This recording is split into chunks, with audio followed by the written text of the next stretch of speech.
Ladies and gentlemen, I have 1 minute for Airspeed. No, I get a little bit more, right? Yeah. Okay, here they are.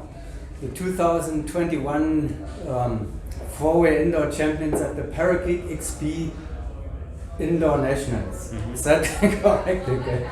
Here they are. Congratulations. Thank you. Thank you. How was it? It was fun.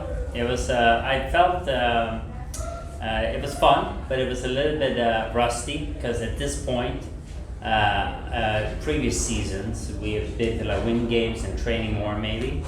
So, we have been jumping quite a bit more this year than we would have done.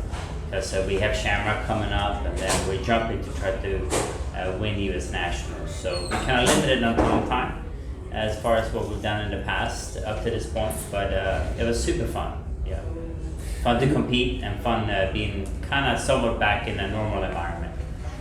And you got your first experiences with double duties for the Gateway at one event, right? Second one, we did this last year as well. How was it here?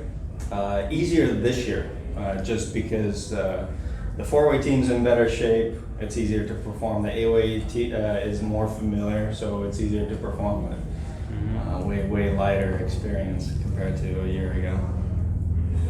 We covered all the, not all the topics. We have unlimited topics, but Chris and Joey, we covered a lot of stuff already yesterday. But today there's a special topic that we touched, a little bit already, and that was I think around 10, engineering. Mm-hmm. So that was something very special and very extraordinary. We have talked about this already before. I know that you are experimenting, kind of broadening continuity plan, looking at different options how to engineer. But today was still even for you something special. Yeah. Something new. Yeah. Yeah, while they were doing 8-way, me and Chris were taking a few stabs at the round 10 because it's a fast round, but it doesn't feel right, it's just one of those skydives. And we came 3 randoms and 1 fast block, so LKH should feel fast, right? Yeah. And so we brought some options to the team, and they were kind of stereotypical options, and then we kept playing with it more, and Nick came up with this funky L, and we really liked it. And when it was kind of a magic moment, because when we came up with the engineering, we were like, oh, that's it. When it came to the execution, it wasn't really as executed as well as maybe we wanted it to be, but it took us some learning to do. But and we had never done that. We hadn't really trained that L. But you know what? At this point, with our performance, we don't bring an alternate block in unless we've trained it. But if we haven't seen a specific random, we don't sweat ourselves over that. We'll take a fresh random that we don't train very frequently into a competition round. That's just part of the game. Now the entrance, we spent a little bit of time trying to mess with the entrance, and then we decided, let's just take the righty L and it works just fine. And that's what we ended up doing. Be a little bit more specific, please, if you will, about what exactly was so different. Because I remember, it was shocking to me when I went afterwards. It caught my eyes that this engineering was very different of all the other engineerings. And when I came in and asked, so how many times have you seen this, this sequence or this adder specifically? And the answer was never. Yeah, we've never seen this L before. We do the similar G quite a bit. I think you called it a Russian G. Yeah. So this is similar, but we haven't technically seen that particular thing.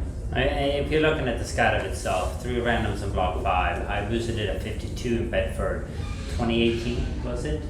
The last year we competed in Bedford. They did a 52, and or maybe 2019, one of those. With a block in there? Or? Block 5 and 3 randoms. Okay. So we expected like a skydive like this to score 50 or more.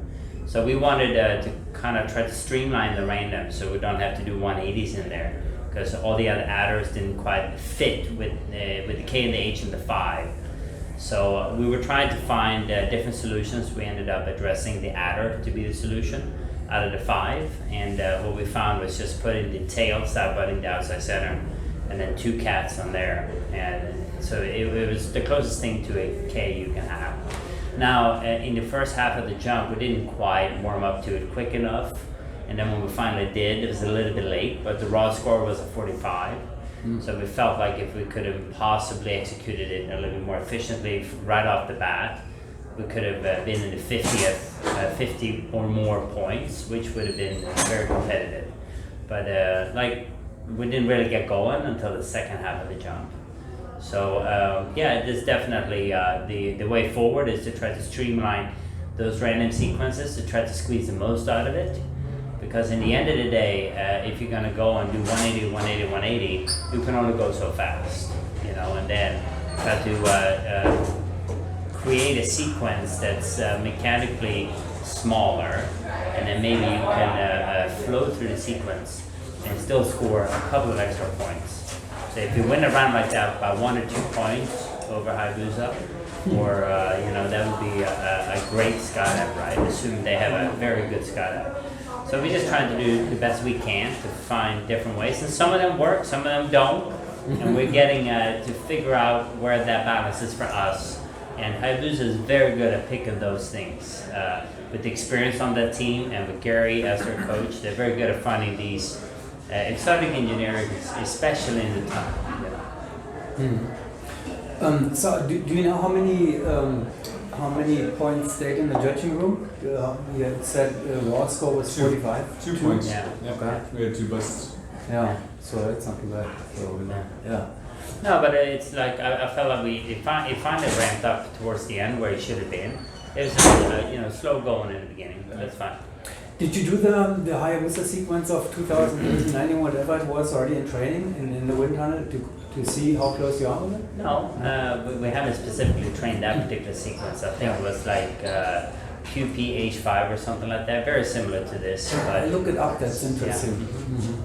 Mm-hmm. So, from what you've taught me so far, the creative guys in the team are actually more like Chris and Joey, especially, and Joey said especially Chris is coming up with ideas. No, I said especially Chris, I didn't say me. Yeah, that one we come from Nick. Nick's pretty creative, but Nick has a good structure to it. But Yeah. Chris is No structure. Just It's like So Nick is inspired now to be the creative guy, but in a more structured way than the hippie. Or, exactly. That's exactly. he's the hippie, I'm the adult. They're the smart guys. You're not the adult. All right, guys. I think the officials are waiting with medals and cash and all that kind of stuff for you. So next is outdoor competition at the Shamrock, right? Yeah. I can't wait. Yeah. Thank you. Thank you. Congratulations. See you in a Thank few you very weeks. much.